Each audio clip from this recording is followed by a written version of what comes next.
Minbos is a West African-focused phosphate developer. The company was formed in 2010 and listed on the Australian Stock Exchange in 2010.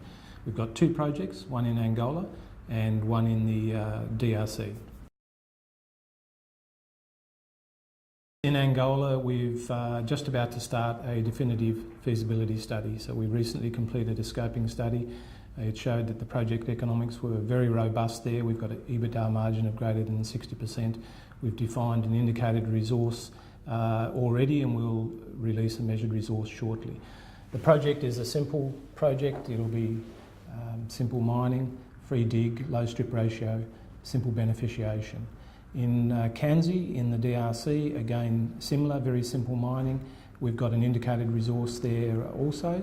A simple beneficiation process, EBITDA margins greater than 55% there, and we'll be commencing a definitive feasibility study there in the near future as well.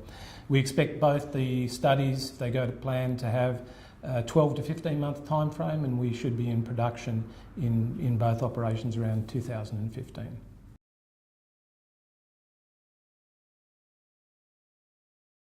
A very good market opportunity in phosphate.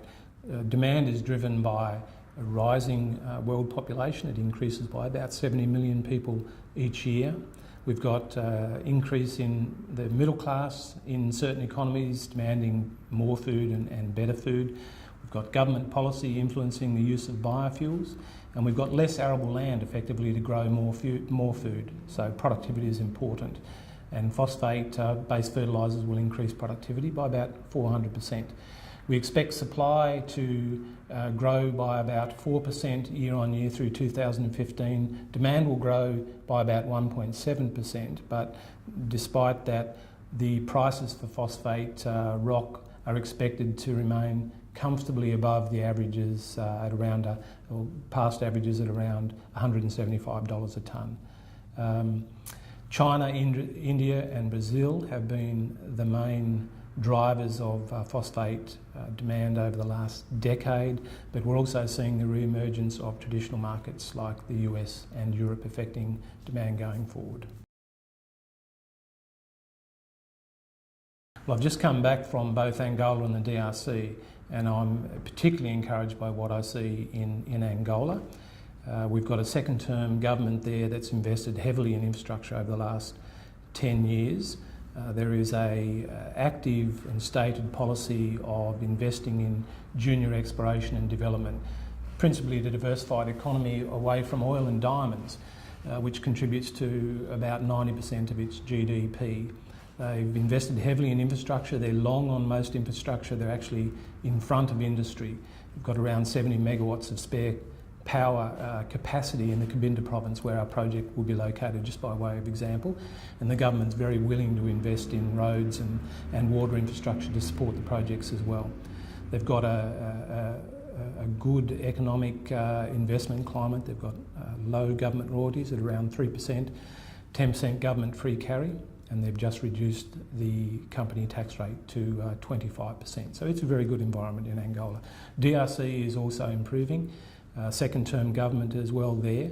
Mining growth is the biggest contributor to the company's GDP growth there. You've got a lot of the majors that are now into the copper belt. And they've also got a good government royalty rate of around 3%, company tax rate of around 30%, and our project will have a government free carry of around 10%. So both countries are presenting a very attractive investment environment for us. Minbos is a very good investment proposal at the moment. I mean, our share price is low. We provide a good entry and there's good growth prospects there. We've got two very good projects in two countries. So we've got low cost, low capital, high margin projects. We've got logistical solutions for both those projects there, which differentiates our projects from many. We've got credible board and management there as well. We've got very well-connected partners in both countries, which is very beneficial. A clear path to production, and we're in the right commodity for the future in phosphate.